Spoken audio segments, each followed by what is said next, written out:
The diner smelled like burnt coffee and desperation, a scent I'd grown so accustomed to that it had become part of my skin. The fluorescent lights buzzed overhead, casting everything in a sickly yellow glow that made even the healthiest customers look jaundiced.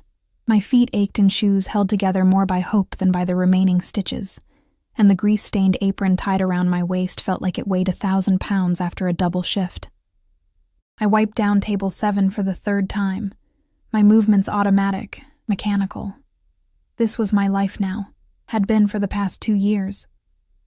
Wake up in my shoebox apartment where the heat only worked when it felt like it, take 2 buses to get here, smile at people who didn't see me, and pretend the tips I scraped together would somehow be enough to matter.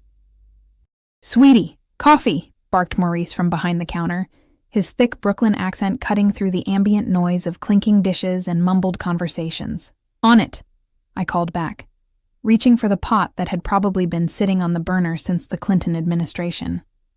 It was a Tuesday night, which meant the diner was half empty, just the regulars nursing their bottomless cups, and a few stragglers who looked as lost as I felt. Rain had started to fall outside, creating ribbons of light on the windows as headlights passed by. The weather matched my mood perfectly. Gray, cold, relentless. I was refilling Mr. Peterson's cup. A 70-something widower who came in every night and always left exactly $1, no matter how long he stayed, when the door opened. The temperature in the room seemed to drop. I felt it before I saw him, that shift in the atmosphere when someone important enters a space. The kind of presence that makes every head turn, every conversation pause mid-sentence. I glanced up from Mr. Peterson's cup, and my breath caught in my throat. He stood in the doorway like he owned not just the diner, but the entire city block. Tall, broad-shouldered, wearing a charcoal suit that probably cost more than I made in 6 months. Even from across the room, I could see the perfect cut of the fabric, the way it moved with him like a second skin. His dark hair was swept back, revealing a face that could have been carved from marble, all sharp angles and strong lines, with eyes so dark they looked black in the dim lighting. But it wasn't just his appearance that made my hands tremble around the coffee pot. It was everything else. The way 2 men flanked him immediately, their eyes scanning the room with professional efficiency. The way he moved, unhurried, deliberate, like a predator who knew he had all the time in the world. The way the air itself seemed to bend around him, charged with something dangerous and magnetic. A 3rd man, older and built like a tank, held the door open and surveyed the street before giving a subtle nod. Maurice actually straightened up behind the counter. Maurice, who hadn't stood up straight in the decade I'd known him. The cook's spatula stopped mid-flip. Even Mr. Peterson's perpetual tremor seemed to still. I forced myself to look away, to focus on not spilling coffee all over Mr. Peterson's lap. My heart hammered against my ribs like it was trying to escape. I didn't know who this man was, not specifically, but I knew what he was. You didn't grow up in this city without learning to recognize the signs, the expensive clothes, the armed escorts, the way people reacted to his presence like he was royalty, an executioner rolled into one. "Your usual booth, Mr. Constantine?" Maurice's voice had taken on a tone I'd never heard before, respectful, almost reverent, with an undercurrent of fear. Constantine. Even his name sounded dangerous. "That will be fine," he replied, and I nearly dropped the coffee pot. His voice was like smoke and whiskey, smooth, dark, with an accent I couldn't quite place. Russian, maybe, or some elegant hybrid of Eastern European influences that had been softened, but not erased by years in America. I kept my head down as I finished with Mr. Peterson, willing myself to be invisible. Whatever booth he took, please God, let it not be in my section. I had 4 tables to manage, surely one of the other waitresses could. "Emma." Maurice's voice cut through my silent prayer. I looked up to find him jerking his head toward the back corner booth, the best seat in the house, the one we reserved for, well, apparently for men like Constantine. My section. Of course. I smoothed my apron with trembling hands and grabbed a menu, even though something told me he wasn't here for the meatloaf special. As I approached, I kept my eyes on the worn linoleum floor, counting my steps. His 2 guards had positioned themselves strategically, one near the door, one at the counter where he could watch both the entrance and his boss. The older man who'd checked the street settled into the booth across the aisle, his jacket falling open just enough to reveal the shoulder holster underneath. I'd seen guns before. My ex-boyfriend had kept one in his apartment, thought it made him tough. But there was something different about seeing one on a man who actually knew how to use it, who wore it like it was just another accessory. "Good evening," I managed, my voice coming out steadier than I expected. "Can I start you off with something to drink?" I made the mistake of looking up. His eyes locked onto mine, and the world tilted. They were dark, impossibly dark, but there was something burning in their depths. Intelligence, intensity, a kind of focused attention that made me feel like I was the only person in the entire city. In the split second before I could look away, I saw him take me in, really take me in. His gaze traveling from my face down to my worn shoes and back up again. I felt naked, exposed, like he could see every scar, every secret, every desperate hope I'd ever harbored.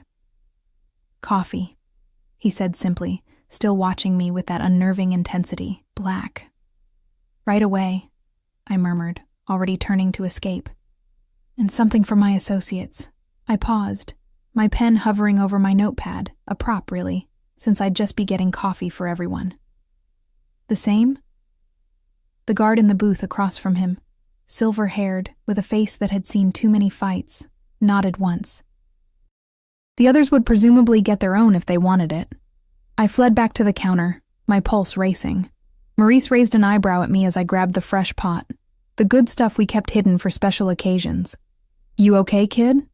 "Fine," I lied, arranging cups on a tray. "Who is he?" Maurice's expression darkened. "Nobody you want to know. Just be polite. Don't ask questions. And for the love of God, don't spill anything on him." "Great. Wonderful. Exactly the pep talk I needed." I carried the tray back with exaggerated care, convinced that every eye in the diner was watching me, waiting for me to mess up. My hands had steadied, though. Years of waitressing had taught me how to move even when terrified. It was like my body knew what to do even when my brain was screaming. I set the cups down without incident, poured the coffee with practiced precision, and was just about to ask if they needed anything else when the door burst open. Everything happened at once. 3 men rushed in, their intentions written in every aggressive line of their bodies. I saw the guns, actually saw them being drawn, and my mind went blank with terror. The guards around Constantine moved instantly, reaching for their own weapons, chairs scraping against linoleum as they stood. But I was closer. I was right there, standing next to Constantine's booth with a pot of scalding coffee in my hands, and one of the intruders, a wiry man with wild eyes and a pistol, was pointing his weapon directly at Constantine's head. I didn't think. There was no heroism in it, no conscious decision to be brave. It was pure instinct, the same instinct that makes you reach out to catch a falling child, to grab someone's arm before they step into traffic. My body moved before my brain could catch up, and I lunged forward just as the gun went off. The bullet hit me in the shoulder, and pain exploded through my body like white-hot lightning. The coffee pot fell from my hands, shattering on the floor in a cascade of ceramic and steaming liquid. I heard screaming, realized dimly that it might be coming from me, and then everything became chaos.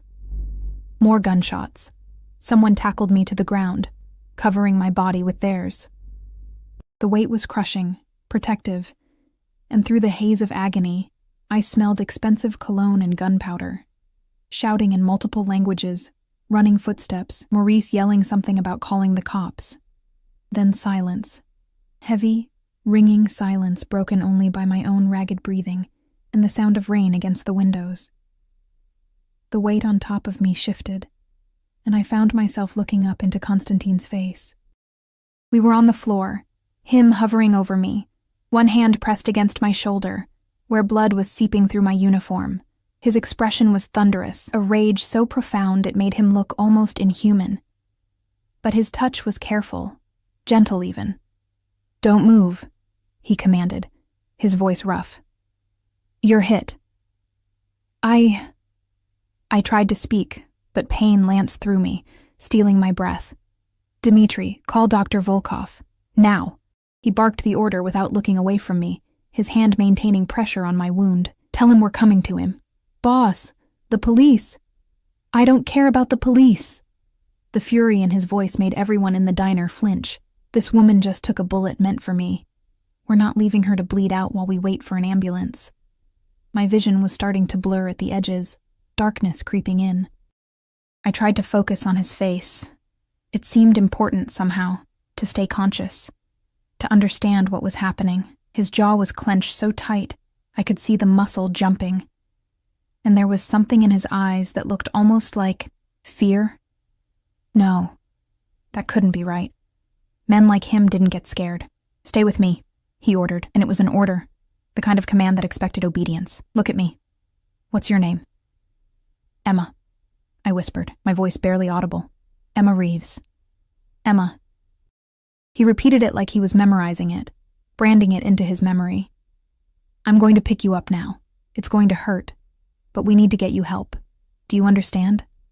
I managed a nod, and then his arms were sliding under me, careful of my shoulder but firm, and he lifted me like I weighed nothing.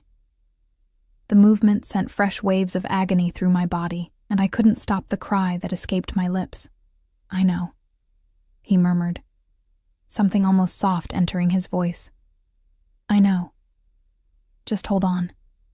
Through the pain, through the fear and confusion, one thought managed to crystallize in my fading consciousness. My life had just changed forever, and I didn't even know if I'd survive long enough to see how.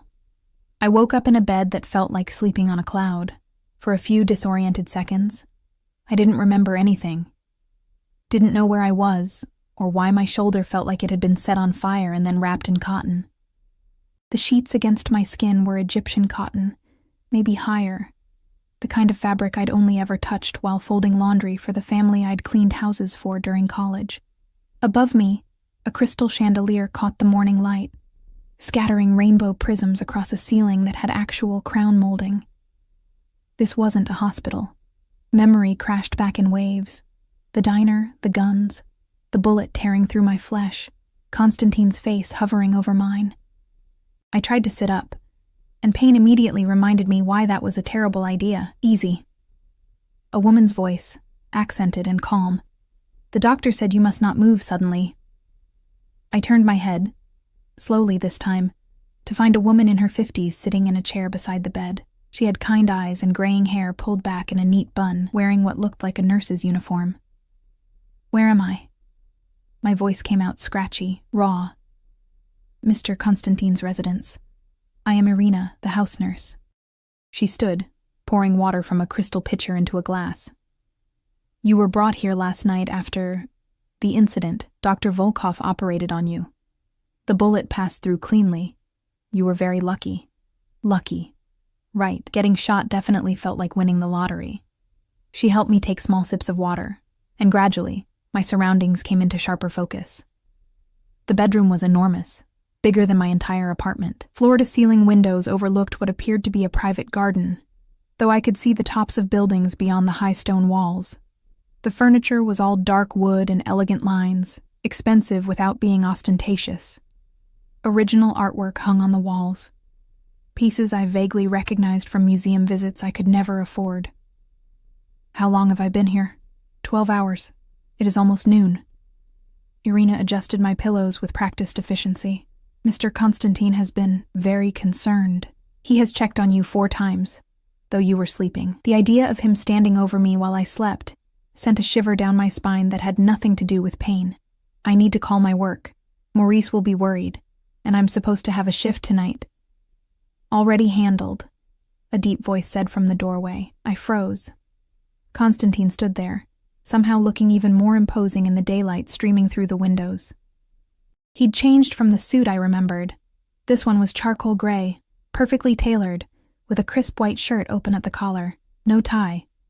Even casually dressed, he radiated power. His dark hair was slightly damp, like he'd recently showered, and I caught the scent of expensive cologne and something else. Tobacco, maybe, and cedar. "Your employer has been informed that you'll be taking medical leave," he continued, stepping into the room with that same predatory grace I remembered from the diner. "Paid, of course." I've also settled your rent for the next 6 months and covered your medical expenses." I stared at him, my brain struggling to process. "You... what? No, I can't accept—" "You can, and you will." He moved closer, and Irina discreetly excused herself, closing the door behind her. "You took a bullet meant for me, Emma. Do you understand what that means?" "It means I was in the wrong place at the wrong time," I said, my voice sharper than intended.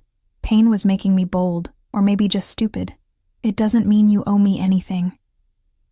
His eyes narrowed slightly, and he pulled up the chair Irina had vacated, sitting down so we were at eye level. Up close, I could see details I'd missed in the chaos.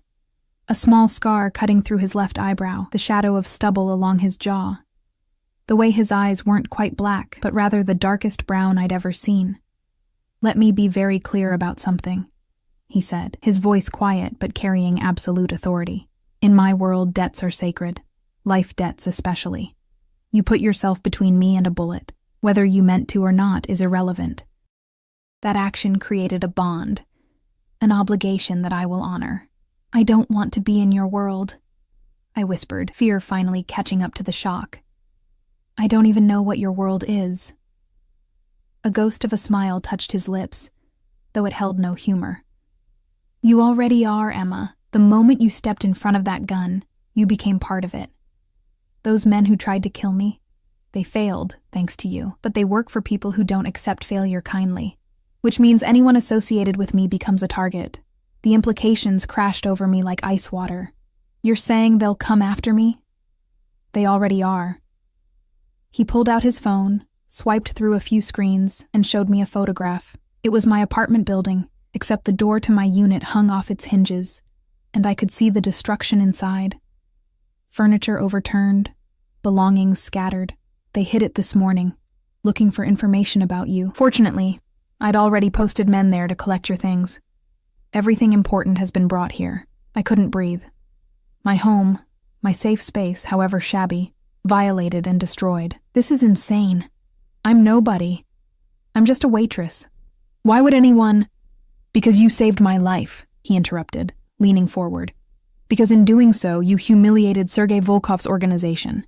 They came to kill me in a public place, to send a message, and instead, a waitress made them look incompetent. That kind of embarrassment demands retaliation." Volkov? The name meant nothing to me. My rival. Another businessman in the city. The pause before businessman told me everything I needed to know about the nature of his business. He's been trying to expand into my territory for months. Last night was supposed to be his decisive move. I closed my eyes, feeling tears burn behind my lids. So what happens now? I just hide here forever? "You stay here until I've dealt with the threat," he said simply. "Under my protection. It's the only way to keep you safe. And then what? Eventually you'll deal with the threat, and I go back to my life like none of this happened?" I opened my eyes to find him watching me with an intensity that made my breath catch, perhaps. His gaze drifted to my injured shoulder, and something dark flashed across his face. Or perhaps we'll find that some things can't simply return to how they were. Before I could respond, his phone buzzed. He glanced at it, his expression hardening. "I need to attend to some business. Irina will bring you lunch and your medication. Rest, we'll talk more tonight." He stood, and I should have been relieved to have him leave, to have space to process this nightmare. But instead, I felt strangely bereft, like a lifeline was being taken away. "Mr. Konstantin, Alexei," he corrected, pausing at the door. "In private, you call me Alexei." Alexei. I tested the name, feeling it strange on my tongue. "Why are you really doing this? You could have just paid my hospital bills and walked away. Why bring me here? Why all this?" He was quiet for a long moment, his back to me, his hand on the doorframe. When he finally spoke, his voice carried a weight I couldn't decipher. "Because when I saw you fall, when I saw your blood on my hands." He turned, and the raw emotion in his eyes stole my breath. "I realized that your life had become the most valuable thing in my world. And I protect what's mine, Emma. Always." He left before I could respond, the door clicking shut with a finality that echoed in the sudden silence. I stared at the ceiling, my mind reeling. What's mine? Like I was a possession, something to be claimed and guarded.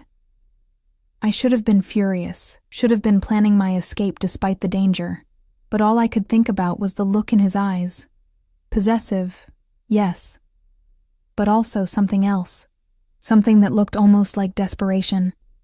The days blurred together in a haze of medication and surreal luxury. Irina checked on me regularly, changing my bandages with gentle efficiency and bringing meals that looked like they'd been prepared by a Michelin star chef. I learned that Alexei employed a full household staff, a cook, several security personnel who rotated shifts, a housekeeper who made my bed with military precision every morning. But I rarely saw him. Sometimes I'd hear his voice drifting up from downstairs, usually speaking Russian in tones that ranged from coldly authoritative to explosively angry.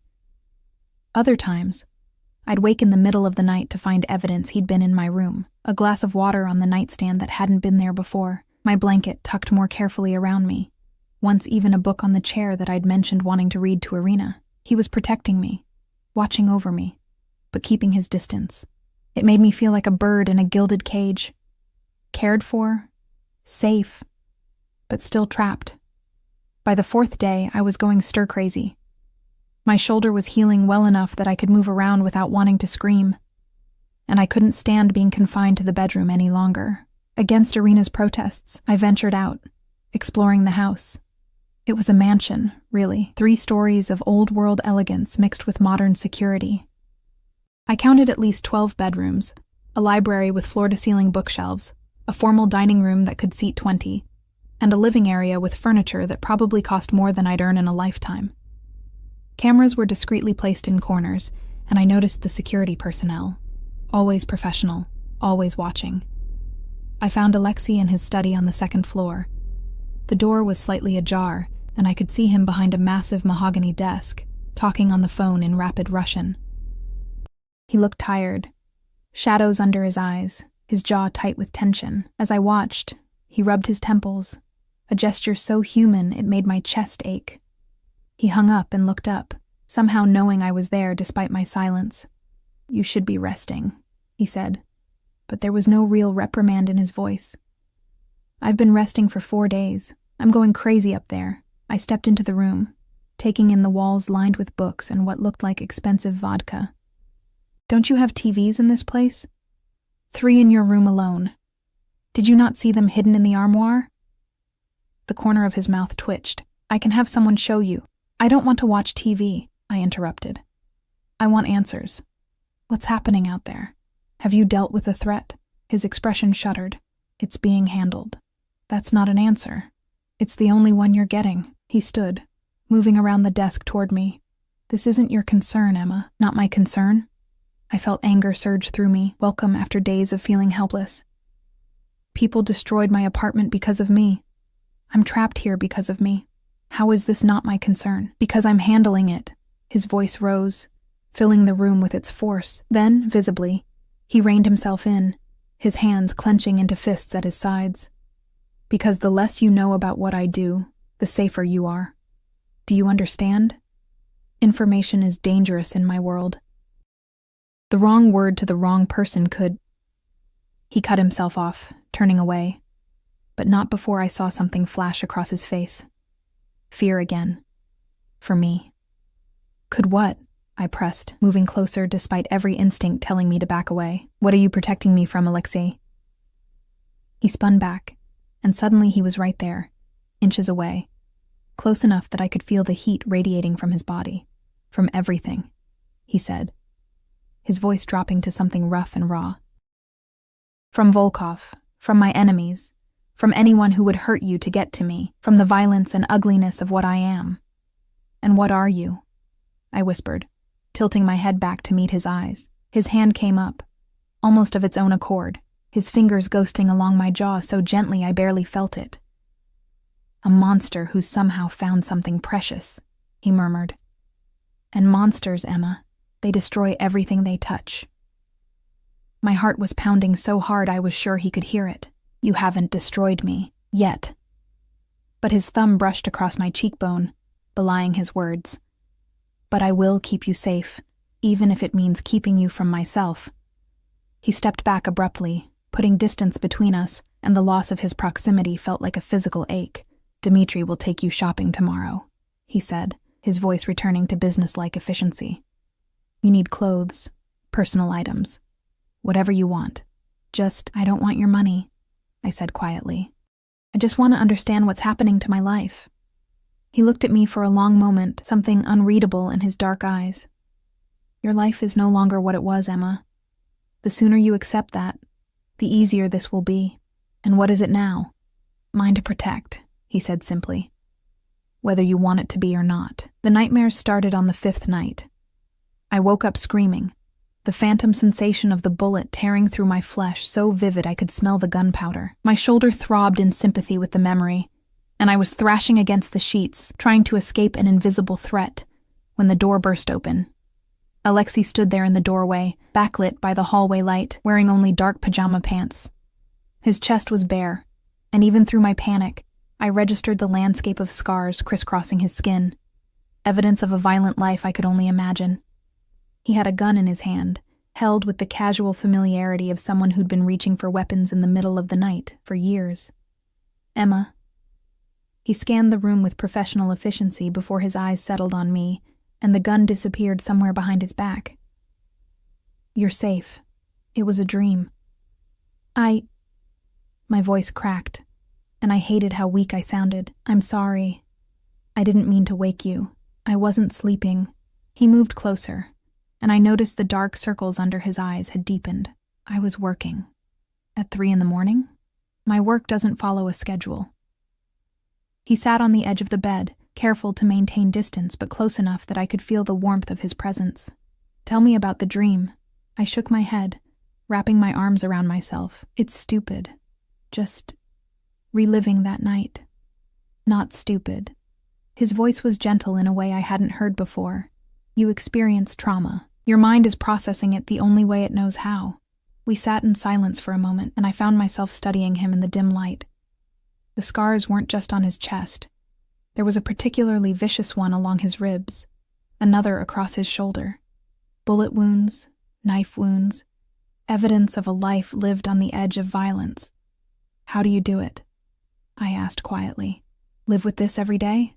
The danger, the violence, never knowing if..." "You get used to it." He looked down at his hands, strong hands that I'd seen be both gentle and, I imagined, deadly. "Or you go numb to it. Either way, it becomes normal." "That's sad." His lips curved in something that wasn't quite a smile. "Perhaps. But it's the life I chose. Did you, though? Choose it?" I don't know what made me brave enough to ask, but something about the darkness, the intimacy of the moment, made it feel possible. He was quiet for so long I thought he wouldn't answer. Then, "My father was Bratva, Russian Mafia. I was born into this world, raised in it.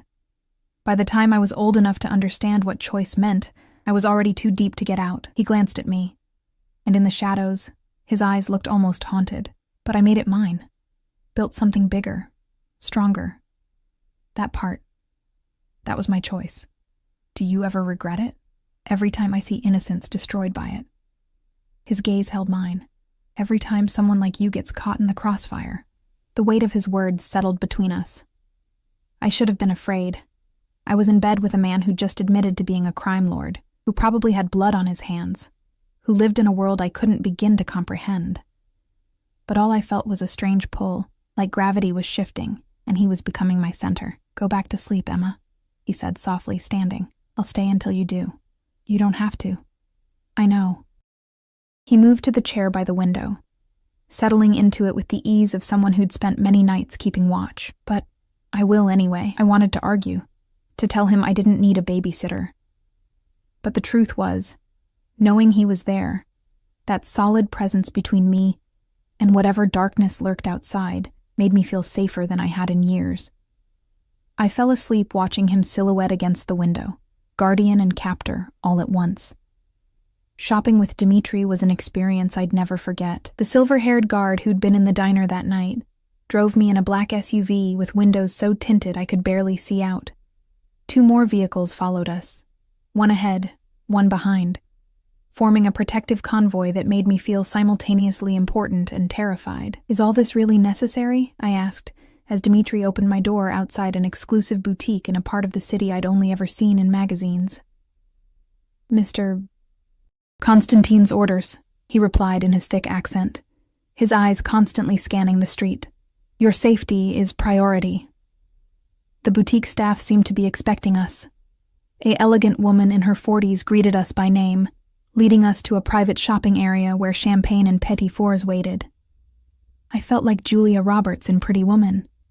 Except I wasn't a prostitute, and my benefactor was significantly more dangerous than Richard Gere. "I can't afford any of this," I whispered to Dmitri, as the woman started pulling designer dresses. He looked at me like I'd said something amusing. "Mr. Constantine has a count. Money is not concern." It wasn't concern for him, maybe, but it was definitely a concern for me. Every piece of clothing, every pair of shoes, every item they added to the growing pile represented more debt, more obligation to a man I barely knew, but who somehow had complete control over my life. Still, I couldn't deny the thrill of slipping into clothes that actually fit, that were made from fabrics that felt like butter against my skin. The woman, Margot, had an expert eye, selecting pieces that flattered without being ostentatious. Casual wear, professional attire, evening gowns that made me look like someone I didn't recognize in the mirror. "This one," Dmitri said suddenly, pointing to a deep emerald dress that hugged my curves before flowing out in elegant waves. "Mr. Constantine would like this one." I felt my cheeks heat. How would you know what Mr. Constantine likes? His expression remained neutral, but I caught the hint of amusement in his eyes. "I know Boss for 20 years. I know. They boxed up everything. Thousands of dollars worth of clothing I hadn't asked for and didn't need." Margot handed Dmitri a discreet black bag separately, whispering something in French that made him nod approvingly. Next was a salon, where my hair was cut and styled by someone who treated it like precious silk, rather than the dull, lifeless mess I'd been managing. Then a spa, where I was buffed and polished and massaged until I felt like a different person entirely. By the time we returned to the mansion, evening was falling, and I was exhausted in the way you get when people have been fussing over you for hours. "You look beautiful, Miss Emma," Irina said when she saw me, her eyes warm with approval. "Mr. Constantine has requested you join him for dinner tonight. 8 o'clock, in the formal dining room." My stomach flipped. "Dinner? Why?" She smiled like she knew something I didn't. "I think perhaps he wants to see you." I stood outside the dining room at exactly 8 o'clock, my palms sweating despite the elegant emerald dress Dmitri had selected. Through the partially open door, I could see candles flickering on a table set for two, crystal glasses catching the light. This felt like a date, which was insane, because I was essentially a prisoner here, wasn't I? Protected, yes, but still unable to leave, still dependent on Alexei's mercy and protection. "Are you going to stand in the hallway all night? Or are you going to come in?" His voice startled me. I pushed the door open to find Alexei standing by the window, looking out at the city lights. He'd changed into a black suit with a crisp white shirt, no tie, the top buttons undone. He looked devastating, like sin and salvation wrapped in expensive Italian wool. I wasn't sure if this was... I trailed off, not knowing how to finish. If this was what? He turned, and his eyes traveled over me slowly, taking in every detail of the dress, my hair, the way I'd been transformed. Something hot and hungry flashed in his gaze before he banked it. "You look exquisite. Dmitri picked the dress. Dmitri has excellent taste." He moved to the table, pulling out a chair for me. "Please, sit." Dinner was brought in by silent staff, course after course of food that tasted like it belonged in a 5-star restaurant. We ate in relative silence at first, the tension between us thick enough to cut. I was hyper-aware of everything, the way he held his wine glass, the occasional glances he sent my way, the controlled grace in his every movement. "How was shopping?" he asked finally, swirling the wine in his glass. "Expensive," I replied honestly. Dmitri wouldn't let me look at any price tags. "Because price is irrelevant." He set down his glass, fixing me with that intense stare. "I told you, Emma. I protect what's mine. That includes making sure you have everything you need. I'm not yours, I said quietly, but even I could hear the uncertainty in my voice. Aren't you? He leaned back in his chair, studying me. You're living in my house, under my protection, wearing clothes I bought you. You dream, and I come running. You breathe, and my men stand guard. Tell me how you're not mine. Because I didn't choose this, I shot back, feeling heat rise in my cheeks. You chose it for me. You decided I needed saving, needed protecting, needed to be locked away like some treasure you're hoarding. Is that what you think? His voice dropped dangerously low. That you're a possession to me? What else am I supposed to think? I stood abruptly, the chair scraping against the floor. You won't let me leave. Won't tell me what's happening. Won't. I didn't see him move. One moment he was seated. The next he was there, his hand wrapping around my wrist, not painful, but firm. His other hand came up to cup my face, tilting it up so I had no choice but to meet his eyes. You want to know what you are to me? His thumb brushed across my cheekbone, and I felt my breath catch. You're the woman who threw herself in front of a bullet for me. The woman whose blood on my hands made me feel something I haven't felt in 15 years. Fear. Pure, absolute fear that I would lose something I didn't even know I needed. Alexei, I have built an empire on fear and respect, he continued, his voice rough with emotion. I have everything money can buy, power most men only dream of. And in one moment, one stupid, brave, impossible moment, you became worth more than all of it. So yes, Emma, you are mine. Because I am yours, whether you want me or not. The world seemed to stop. His face was so close to mine, his eyes blazing with an intensity that made my knees weak. I could feel his breath against my lips, could smell his cologne mixed with the wine we'd been drinking. This is crazy, I whispered. I know.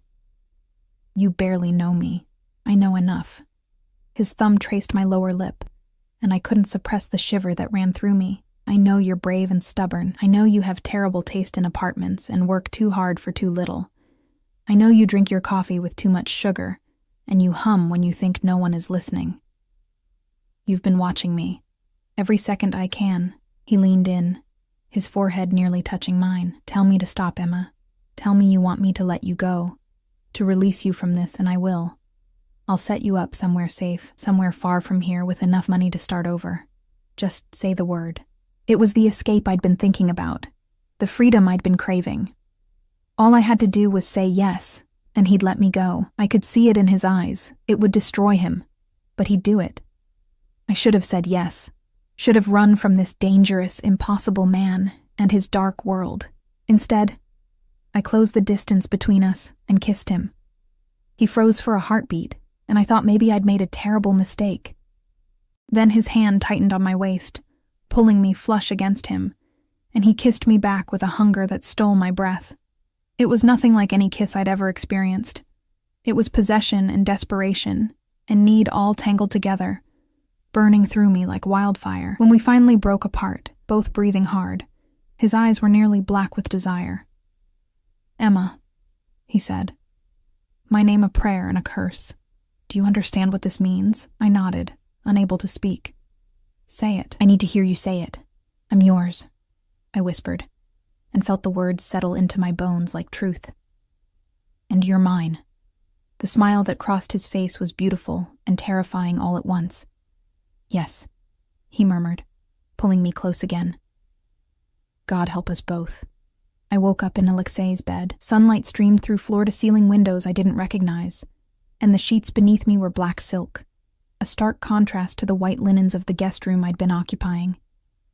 My dress from last night lay pooled on the floor like a green puddle, and I was wearing one of Alexei's shirts, the fabric soft and smelling like him. We hadn't had sex. That fact became clear as I took inventory of my body, still sore from the healing gunshot wound, but untouched in other ways. After that kiss in the dining room, after I'd admitted what we both knew, Alexei had simply held me. We'd moved to his room because he refused to let me out of his sight, and we'd fallen asleep tangled together, his arm a protective band around my waist. The bathroom door opened, and he emerged in dress pants and a partially buttoned shirt, his hair still damp from the shower. When he saw I was awake, something soft entered his expression. Good morning, he said, moving to sit on the edge of the bed. His hand came up to brush hair from my face, the gesture achingly tender. How do you feel? Confused, I admitted. Good, but confused. That's fair. He leaned down and pressed a kiss to my forehead. I have meetings today that I can't avoid. Dmitri will stay with you, and there are 4 men posted around the house at all times. Reality crashed back in. The threat. Volkov. Is it being handled? He said firmly. But until it's completely resolved, you don't leave this house without me. Understood? There was steel in his voice, the tone of a man used to being obeyed. Part of me wanted to bristle at the command, but the larger part recognized it for what it was. Fear dressed up as control. Understood, I said quietly. He studied me for a moment, then reached into his nightstand and pulled out a small velvet box. Give me your hand. I extended my right hand, and he slipped something onto my ring finger. A band of white gold set with a single, perfect diamond, not huge or ostentatious, but clearly expensive and undeniably beautiful. Alexei, what, if anyone asks, you're my fiancé, he said, his eyes holding mine. It's the best protection I can give you right now.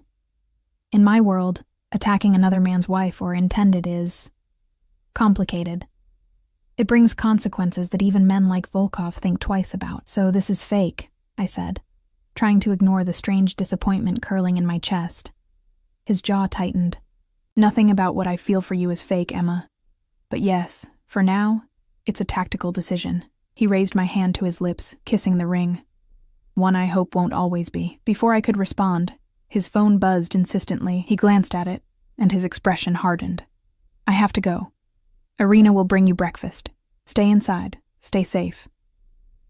He kissed me once more, hard and possessive, and then he was gone, leaving me alone with a ring on my finger and a future I couldn't begin to predict. The days developed a strange rhythm.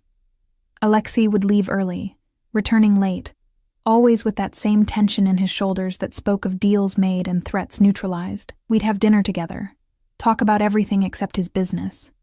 And then we'd retreat to his bedroom where he'd hold me like I might disappear if he let go. We still hadn't slept together, not in that way. He touched me constantly, kissed me until I couldn't breathe, but always stopped before things went too far. Not until you're healed, he'd murmur against my skin when I tried to push further. Not until you're choosing me with a clear head. Not gratitude or fear or whatever else you might be feeling. It was both frustrating and endearing. This unexpected chivalry from a man who could order deaths with a phone call. 2 weeks after the shooting, Irina declared my shoulder healed enough to remove the bandages permanently. The scar tissue was still pink and tender but functional. I stared at it in the mirror, a permanent reminder of the night my life changed. It gives you character, Alexei said from the doorway of the bathroom. I hadn't heard him come home. It's ugly, I replied, tracing the puckered skin. He moved behind me, his hands coming to rest on my hips as he looked at our reflection. It's proof you survived, that you're stronger than you knew. His lips brushed my shoulder, just above the scar. It's beautiful, because it's part of you. I turned in his arms, and the heat in his eyes made my breath catch. Alexei, I eliminated Volkov's operation last night, he said abruptly. His lieutenants are either dead or have sworn loyalty to me. The threat to you is over. The words should have filled me with relief. Instead, I felt something like dread. So I can leave now? His arms tightened around me. You could. I wouldn't stop you. His voice dropped to something raw, but I'm asking you not to. I'm asking you to stay, to give this, us, a real chance. Why? I needed to hear it, needed to understand what I was to him beyond a debt and an obsession. Because I love you, he said simply. And the world tilted. I know it's too soon. I know it's insane. But somewhere between watching you fall and watching you heal, between every nightmare I chased away, and every morning I woke up grateful you were still here, I fell completely in love with you. Tears burned in my eyes. I don't even know who you really are. What you do, the things you've done, I'm a criminal, he said bluntly. I run an organization that deals in things you'd find reprehensible. I've killed people, Emma. I've ordered deaths.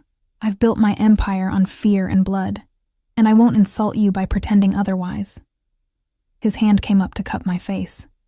but I would burn it all down before I let anything happen to you. That's who I am with you. That's not enough, I whispered, even as my heart was screaming the opposite. I know. He pressed his forehead to mine, so I'm going to give you time. Stay here, or I'll set you up somewhere else. Your choice. Get to know me, the real me. Ask me anything, and I'll answer honestly. And when you're ready, if you're ever ready, tell me what you want. And if I want to leave for good, pain flashed across his face, but his voice remained steady. Then I'll let you go. It will destroy me, but I'll do it. I looked at this complicated, dangerous, surprisingly gentle man who'd turned my world upside down and made a decision that terrified me. Ask me to stay, I said softly. Hope blazed in his eyes. Emma. No tactics, no strategy. Just you, asking me. He took a shaky breath, and I'd never seen him look so vulnerable. Stay with me, please. Let me show you who I can be for you. Let me love you the way you deserve. I kissed him, pouring everything I couldn't say into it, the fear and the hope and the impossible, terrifying thing growing in my chest that felt like love. Okay, I whispered against his lips. I'll stay. 3 months later, I stood in Alexei's study, staring at the documents spread across his desk. Financial records, business dealings, the full scope of his operations laid bare because I'd asked to see them. He sat in his chair, watching me process it all, his expression guarded but honest. Money laundering, I said, pointing to one section. Through legitimate businesses. Yes. Protection rackets. In certain territories, yes. Weapons dealing. He hesitated. Primarily defensive sales to allied organizations. I don't deal in chemical or biological weapons, and I have strict policies against sales that target civilians. I looked up at him. You're trying to make this sound noble. No, he said quietly. I'm trying to be honest. There's nothing noble about what I do, Emma. But there are lines even I won't cross. I moved to the next document, this one detailing charitable donations. Millions of dollars to hospitals, schools, orphanages. This is you too? Money is just a tool. How you use it matters. He stood, moving around the desk to stand beside me. I grew up in poverty, Emma. Real poverty. The kind where you wonder if you'll eat that day. When I finally had power, I decided some of it would go to making sure other kids didn't grow up the way I did. It was all too much. The violence and the charity, the cruelty and the kindness. He was a walking contradiction, and I was falling deeper in love with him every day. I met with a lawyer yesterday, I said abruptly. He went still. About what? About working again. Not at the diner. Marie sold it last month anyway, but I can't just exist here, Alexei. I need purpose. What did you want to do? Before all this? Social work, I admitted. I was in school for it before I ran out of money. I wanted to help people. Something shifted in his expression. Then go back. Finish your degree. I'll pay for it. I don't want your money. It's not about the money, he interrupted. It's about you having what you need to become who you want to be. Let me give you that, Emma. Please. We'd had versions of this argument a dozen times. My independence versus his need to provide for me. But lately, I'd started to understand that for him, taking care of me wasn't about control. It was about love, expressed in the only way he knew how. On one condition, I said. Anything. The ring stops being fake. He froze, his eyes searching mine. Emma. I love you, I said, the words coming easier now that I'd admitted them to myself. I love you despite everything I should fear about you, or maybe because of it. I love the way you hold me at night like I'm precious. I love that you've killed people, but you won't make love to me until you're sure I'm choosing you freely. I love your contradictions and your darkness, and the way you look at me like I'm your salvation. You are, he said roughly, pulling me into his arms. You're the only good thing I've ever had. Then marry me. Really marry me. Not as protection, not as strategy. Marry me because we're both too far gone to imagine life without each other. He kissed me then, deep and desperate, and when he pulled back, there were tears in his eyes. Yes, he said. Yes, 1,000 times yes. The wedding was small, private, held in the garden of Alexei's estate on a cool October morning 3 weeks later. I'd imagined in my old life that when I got married it would be a big affair, family, friends, a church filled with well-wishers. But that Emma was gone, replaced by someone who understood that the people who mattered could fit in a small garden, and that safety sometimes meant secrecy. Dmitri stood as Alexei's best man, his weathered face uncharacteristically emotional. Irina served as my maid of honor, having spent the morning helping me into a simple white dress. Elegant, understated, nothing like the elaborate gown I'd once pinned to a Pinterest board I'd now deleted. The handful of Alexei's most trusted men lined the perimeter, their presence a reminder that even in joy, we lived in a world where vigilance never stopped. The officiant was a priest Alexei had known since childhood, an old man with kind eyes who asked no questions about the speed of our courtship or the armed guards at our wedding. As I walked down the makeshift aisle, just a path through the garden I'd come to love, I saw Alexei waiting for me, and everything else fell away. He wore a black suit that made him look like sin incarnate, but his eyes held only reverence as he watched me approach. When I reached him, he took my hands, and I felt him trembling. "I never thought I'd have this," he whispered, as the priest began speaking. "Never thought I deserved it." "You don't," I whispered back, a smile tugging at my lips. "But you have it anyway." The ceremony was brief, the words traditional but weighted with meaning neither of us took lightly. When the priest pronounced us married and Alexei kissed me, I tasted salt and realized he was crying. This dangerous, powerful man was crying at our wedding. "I love you," he murmured against my lips. "My Emma. My wife." "I love you too," I replied, and meant it with every fiber of my being. The first year of marriage was an education in contradictions. I went back to school, finishing my degree in social work while navigating the strange reality of being married to a crime lord. Alexei kept his promise. I saw everything, knew everything. The good, the bad, the ugly truth of how he made his money and maintained his power. He never lied to me, never tried to paint himself as anything other than what he was. But I also saw the other side, the hospital wing he funded, the scholarship program for kids from the old neighborhood, the way his men were fiercely loyal not just from fear, but from genuine respect. He was a monster to his enemies, and a savior to those he protected. I started volunteering at a women's shelter, using my maiden name to keep my connection to Alexei hidden. The women there didn't need to know their counselor was married to the man half the city feared. What mattered was that I could help them, could use the resources at my disposal, Alexei's resources, to give them fresh starts. "You're laundering my money through good deeds," Alexei observed one night, watching me work on a grant proposal at his desk. "Is that a problem?" I challenged, looking up. He smiled. That rare, genuine smile he reserved only for me. "No, it's brilliant. You're brilliant." He'd kept his other promise, too. We made love for the first time on our wedding night, and it was everything I'd imagined and more. Gentle and fierce, tender and desperate, the physical manifestation of everything we felt but struggled to express. In bed, there were no walls between us, no darkness he couldn't share, no part of me I kept hidden. But it wasn't all perfect. 6 months into our marriage, I was working late at the shelter when 2 men approached me in the parking lot. I recognized the look immediately. The same predatory focus I'd seen on the men who'd tried to kill Alexei at the diner. "Mrs. Constantine," one of them said, and my blood ran cold at the use of my married name. "You're going to come with us."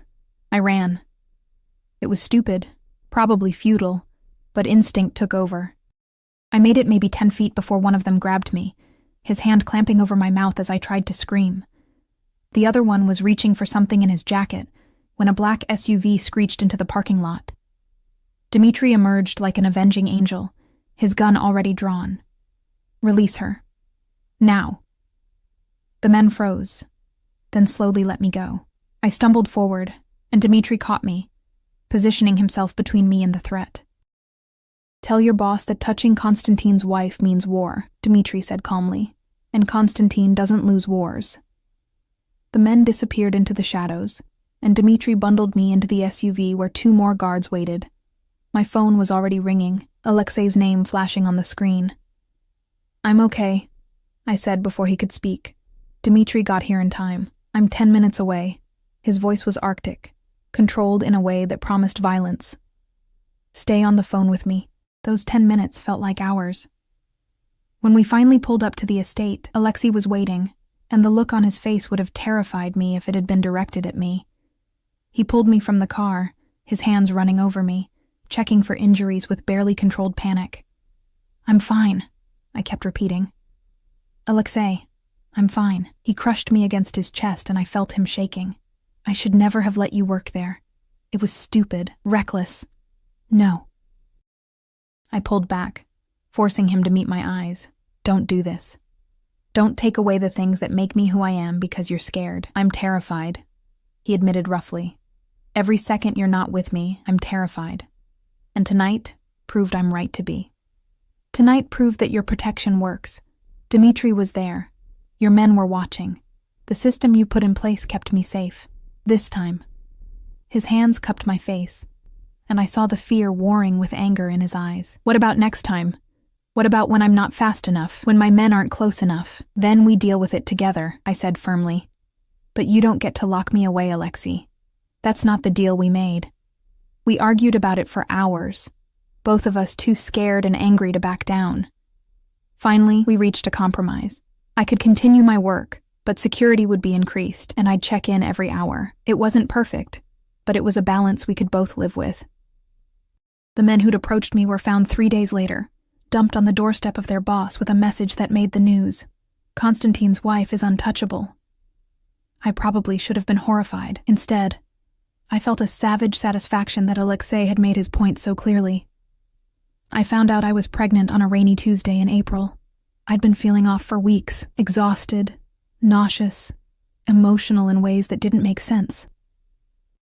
Irina had given me a knowing look and suggested I take a test. And now I sat on the bathroom floor, staring at 2 pink lines that were about to change everything. Alexei found me there an hour later, still frozen, the test clutched in my hand. Emma? He knelt beside me, concern etched in every line of his face. What's wrong? I held up the test wordlessly. He stared at it, his expression cycling through shock, disbelief, and then something so tender it made my heart ache. You're pregnant? Yes. My voice came out shaky. How do you feel about that? He pulled me into his arms, his face buried in my hair. Terrified, he admitted. And so happy I can barely breathe. You're going to have my baby, Emma. We're going to be parents. I don't know how to raise a child in your world, I whispered against his chest. How do we keep them safe? How do we give them a normal life when nothing about us is normal? We figure it out together, he said, echoing my words from months ago. We protect them, we love them, and we make sure they never want for anything, especially safety and affection. Over the next months, I watched Alexei transform. The man who'd built an empire on fear became obsessive about baby-proofing the house. He interviewed pediatricians with the same intensity he vetted business partners. He read every parenting book he could find, and I'd often wake up to find him with his hand on my growing belly, talking to our daughter in Russian. Yes, daughter. The ultrasound had revealed we were having a girl, and Alexei had actually cried when he saw her on the screen. A little girl, he'd murmured wonderingly. I'm going to have a daughter. God help any boy who tries to date her, I'd replied, and he'd laughed, a sound that had become more frequent as my pregnancy progressed. But he'd also started making changes to his business. Legitimate ventures were expanded while the more dangerous operations were scaled back or handed off to trusted lieutenants. He was preparing, I realized, to be the kind of father who could be present, who wouldn't risk leaving his daughter without a parent. I want to step back, he told me one night. His hand splayed across my belly where our daughter was kicking. Not completely. I'll never be fully legitimate. But I want to be here for you both. I want to coach her soccer team and scare away her boyfriends and walk her down the aisle someday. You're going soft, Konstantin, I teased, but my eyes were wet. Only for you two, he murmured, kissing me. The rest of the world can still fear me. Our daughter was born on a snowy December morning, exactly 3 years and 2 weeks after the night I took a bullet in a diner. Labor was brutal. 14 hours of pain that made getting shot feel like a paper cut.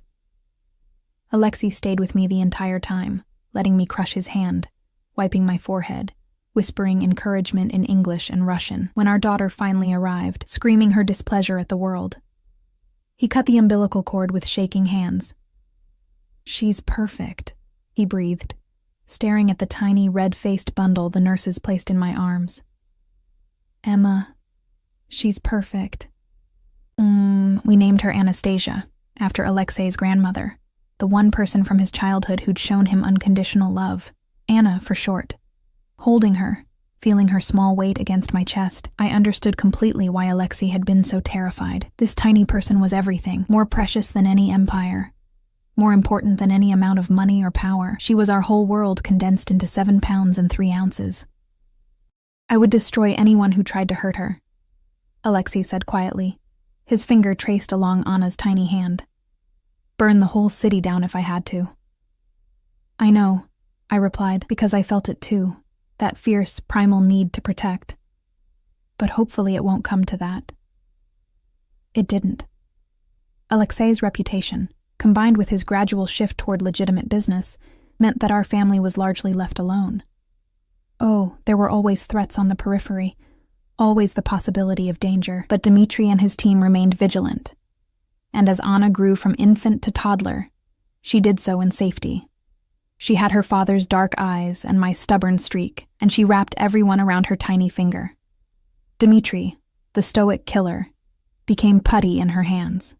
Irina spoiled her shamelessly. And Alexei became someone I'd never imagined that first night in the diner.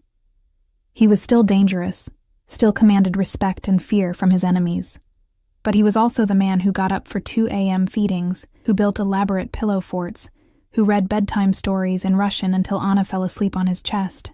I finished my degree and opened my own practice, focusing on helping women escape dangerous situations, a mission that felt deeply personal given my own journey. Alexei funded it quietly, never asking for recognition, content to support my work from the shadows. We had our struggles. The nature of his business meant there were always complications, always moral lines I had to navigate. We argued about security, about how much to tell Anna as she got older, about the future we were building, but we also had moments of perfect clarity. Like the morning I found Alexei in Anna's room, holding our sleeping 3-year-old while watching the sunrise through the window. "I never thought I'd have this," he said, when he noticed me in the doorway. "A family. A wife who knows exactly who I am and loves me anyway. A daughter who looks at me like I'm her hero, not her nightmare." I moved to join them, wrapping my arms around them both. "You are her hero, and mine. Even after everything, even knowing what I've done, especially because of everything," I said firmly. "You're not defined by your worst moments, Alexei. You're defined by how you chose to change, how you love us, how you protect what matters." He kissed me then, soft and sweet, careful not to wake Anna. "I love you, Emma Konstantin. Thank you for saving my life. I thought you saved mine," I replied, thinking back to that night in the diner, to the bullet and the blood, and the moment everything changed. "We saved each other," he murmured. "That's how it works." 5 years after our wedding, on a quiet Sunday afternoon, I sat in our garden watching Alexei push Anna on her swing. She shrieked with delight every time she went higher, her dark curls flying, completely fearless, because she knew her father would never let her fall. My hand rested on my belly, where our second child, a boy, the ultrasound had revealed, was growing. Anna didn't know yet. We were waiting until she could understand what it meant to be a big sister. Dmitri appeared on the terrace, holding a newspaper. "Thought you'd want to see this," he said, handing it to me. The headline made me smile. "Constantine Industries donates $50 million to city hospital expansion." Legitimate, respectable. The empire Alexei had built through blood and fear was transforming into something that could be passed down to our children without shame. He'd never be completely clean. Some stains ran too deep, but he was trying, evolving, becoming the man I'd always believed he could be. "Mama, watch!" Anna called out, and I looked up to see her hanging upside down from the monkey bars while Alexei hovered nervously beneath her. "I see you, baby," I called back. my heart swelling with love so profound it almost hurt. This was my life now. Not perfect, not simple, but mine. Built from the ashes of a moment of instinct, a bullet that changed everything, and a love I never saw coming. Alexei caught my eye across the garden and smiled. That private smile that was only ever for me. In it, I saw everything we'd been through, everything we'd overcome, and everything we still had to look forward to. I'd walked into a diner tired and invisible. Just another waitress serving coffee to people who didn't see her. I'd walked out as the most important person in a dangerous man's world. And I'd somehow found home in the most unexpected place, in the arms of a man who'd sworn to protect me forever, and who'd kept that promise every single day since. The bullet scar on my shoulder would fade over time, but it would never completely disappear. And I was glad. It was a reminder of the night everything changed, the night I became brave without meaning to, the night I saved a stranger who became my whole world. "Emma," Alexei called, Anna now perched on his shoulders. "Come play with us." I pushed myself up from the chair, one hand on my growing belly, and walked toward my family, my dangerous, complicated, perfectly imperfect family. "Coming," I called back, my heart full to bursting. I'd taken a hit saving a stranger, and he'd kept his promise. He'd protected me forever. But more than that, he'd loved me. Fiercely, completely, impossibly. And that, I thought, as Alexei pulled me into his arms while Anna giggled above us, was worth every risk, every fear, every uncertain moment that had led us here. This was my happy ending, hard-won, complicated, but entirely, completely mine.